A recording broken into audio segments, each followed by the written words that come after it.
Welcome to PhD classes. आज हम Heron formula start कर रहे हैं क्लास 9 का टॉपिक। ये फार्मूला हमारा हीरोन फार्मूला ट्राइंगल से रिलेटेड है। पहले ट्राइंगल के बारे में रीड करें। Triangle is a three sided close geometrical figure. Three sided है, लाइन सेगमेंट से बना है, पॉलीगन है। तो पॉलीगन है, three sided close geometrical figure, close geometrical figures है। तो इसमें हम एरियाज के बारे में, एरिया और पेरीमीटर के कंसेप्ट को थोड़ा सा रिवाइज करते हैं। ये पहले भी हमने पढ़ा है 7th में 8th में। Perimeter of triangle, perimeter of triangle क्या होता है? Sum of all its side, sum of all its sides. और एरिया क्या होता है? एरिया होता है 1/2 base into corresponding heights, corresponding height. अब इसमें मैंने एक वर्ड ऐड किया है, कॉरस्पॉन्डिंग। अब ये कॉरस्पॉन्डिंग को अगर मैं एक्सप्लेन करूं तो कॉरस्पॉन्डिंग क्या होता है बेटा? अगर ये मेरा बेस है, साइड, साइड को क्या मानते हैं? बेस। और ये अगर मेरा ऑपोजिट वर्टेक्स है, इस पे ड्रॉ किए गए परपेंडिकुलर को कहते हैं कॉरस्पॉन्डिंग हाइट। तो अब इसकी कितनी साइड है? 3 साइड्स हैं, तो 3 ही हमारे पास इसकी कॉरस्पॉन्डिंग साइड होंगी। ये ए ई मान लीजिए, बी एफ मान लीजिए, सी जी मान लीजिए। तो these are all corresponding height. Base और कॉरस्पॉन्डिंग हाइट के मल्टीप्लिकेशन को हाफ कर दें तो हम area of that triangle find out कर सकते हैं। अब एक छोटा सा फार्मूला करते हैं, इक्विलेटरल ट्राइंगल। इक्विलेटरल ट्राइंगल आपको पता है रेगुलर पॉलीगन होता है जिसकी तीनों साइडें और तीनों एंगल इक्वल होते हैं। भैया रेगुलर पॉलीगन है तो थोड़ी सी इसकी खास फार्मूले इसके लिए इंट्रोड्यूस हो गए। तो इसकी सारी साइड्स इक्वल हैं। अगर तीनों साइड्स इक्वल हैं तो तीनों एल्टीट्यूड्स भी इक्वल होंगे। All sides and all angles are equal. तो क्या होगा बेटा इसका? All sides are equal. हम इक्विलेटरल ट्राइंगल की बात करें, all sides are equal, all angles are equal. ये तो आपको इक्विलेटरल ट्राइंगल का पता है। ऑल एल्टीट्यूड, जो इसके 3 एल्टीट्यूड्स हैं, इन तीनों की लेंथ भी क्या होती है? इक्वल। और एल्टीट्यूड्स आर इक्वल। तो पेरीमीटर तो आपको पता ही है, इसका perimeter sum of all side 3 हो जाएगा अगर साइड को एक ए माने।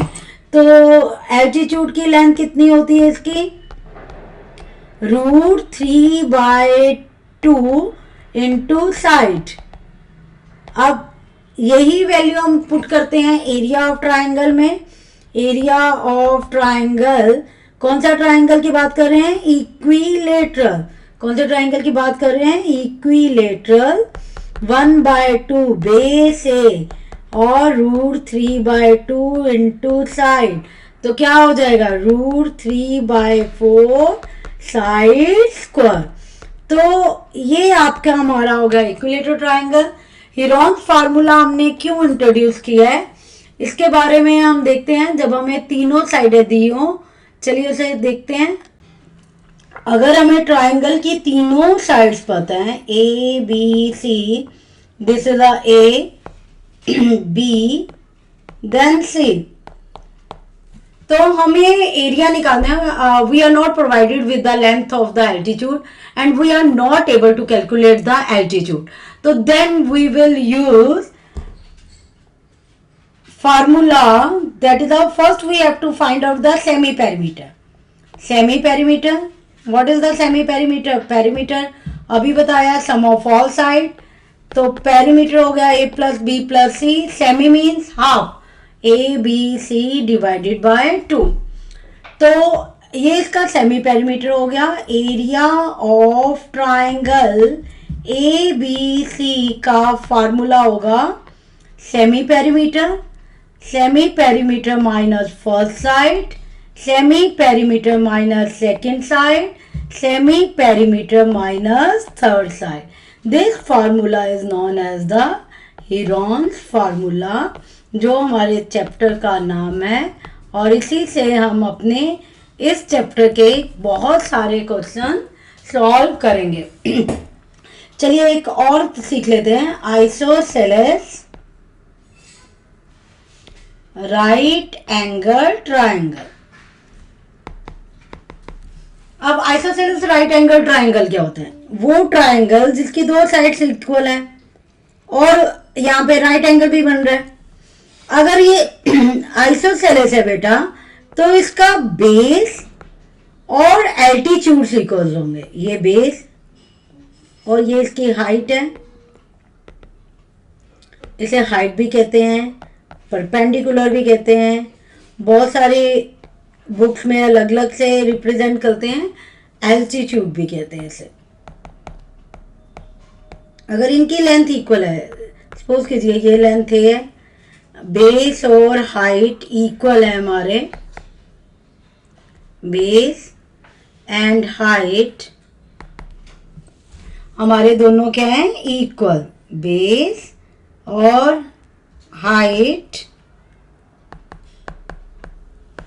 हमारे दोनों आइसोसेलेस राइट एंगल ट्रायंगल है, बेस और हाइट इक्वल है, तो इसका जो हाइपोटेन्यूज है उसका रिलेशन होता है √2a। अगर बेस ए है तो हाइपोटेन्यूज की लेंथ कितनी होती है? Hypotenuse √2a। अगर कैलकुलेट करना हो तो बहुत इजी है। हाइपोटेन्यूज स्क्वायर किसके इक्वल होता है? Base square plus altitude square. यही होता है formula by Pythagoras theorem. Base A square, height भी सेम है 2a स्क्वायर, तो हाइपोटेन्यूज की वैल्यू निकालना हो, ये स्क्वायर इधर जाके स्क्वायर रूट बन गया √2a। तो this is the length of hypotenuse in the isosceles right angle triangle. Area find out करना है, area of isosceles right angle triangle क्या होगा? Area of isosceles right angle triangle क्या होगा? 1/2 बेस इंटू हाइट। तो वो क्या हमने मानी है? ए। तो एरिया कितना होगा? 1/2 a स्क्वायर। तो एरिया क्या होगा? 1/2 a स्क्वायर, 1/2 साइड स्क्वायर। तो area of isosceles right angle triangle 1/2 side square. तो ये फार्मूलाज हैं। पहले चैप्टर करने से पहले हमें इन फार्मूलाज को एक बार जरूर रिवाइज करना है, ताकि हम आगे अपनी कैलकुलेशन इजीली कर पाए। चलिए स्टार्ट करते हैं एक्सरसाइज।